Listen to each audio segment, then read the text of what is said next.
Global માર્કેટ્સની update સાથે જોડાયા છે સહયોગી નીરજ કંસારા। Neeraj, good morning. કઈ રીતે વૈશ્વિક બજારો તરફથી આજે સંકેતો છે?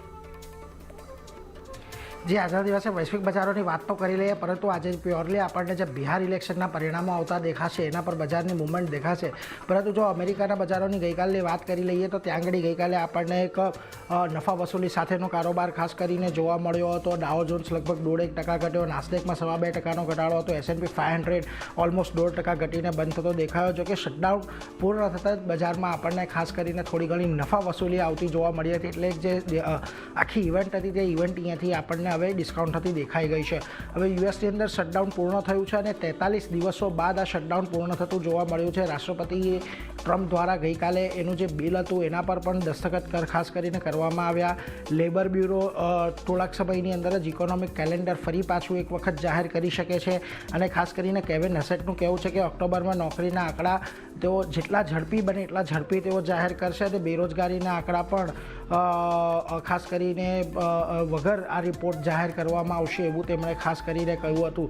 પરંતુ અહીંયા ફરી પાછી યુએસની અંદર જે વ્યાજદરો ઘટવાની વાત છે તે અહીંયાથી આગળ વધતી દેખાઈ રહી છે। 10 ડિસેમ્બરે વ્યાજદરો પર નિર્ણય આવશે।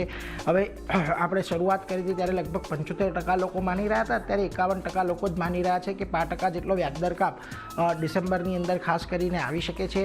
જો કે એક ફેડ અધિકારી છે બેથ મેક, એમનું ખાસ કરીને નિવેદન આવતું દેખાયું।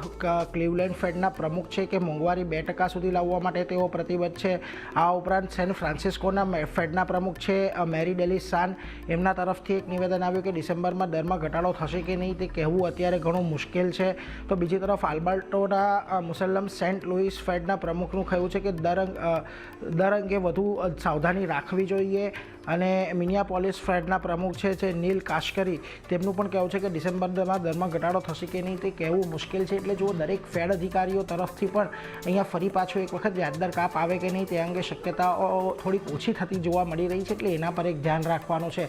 હવે આ બધાની વચ્ચે આજે એશિયાના બજારો પર આવો તો ત્યાં આગળ તમને દરેક જગ્યાએ આજે પ્રોફિટ બુકિંગ જ જોવા મળી રહ્યું છે। નિક્કેઈના શરૂઆત જ લાલ નિશાનથી આપણને થતી જોવા મળી છે, તો તાઇવાન અને કોરિયાના બજારોમાં પણ જુઓ આજના દિવસે એક મોટો ઘટાડો છે। શાંઘાઈ હેંગસેંગ સ્ટ્રેટ ટાઈમ્સ પણ આજે તમને લાલ નિશાનમાં જ કામ કરતા દેખાઈ રહ્યા છે।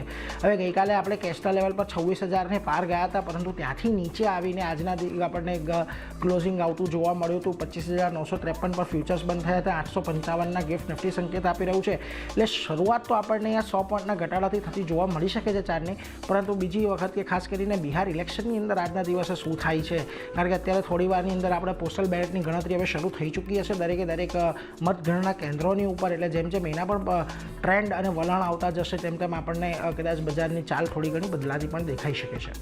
જી નીરજ, આભાર આપનો સમગ્ર માહિતી માટે। તો જે રીતે નીરજ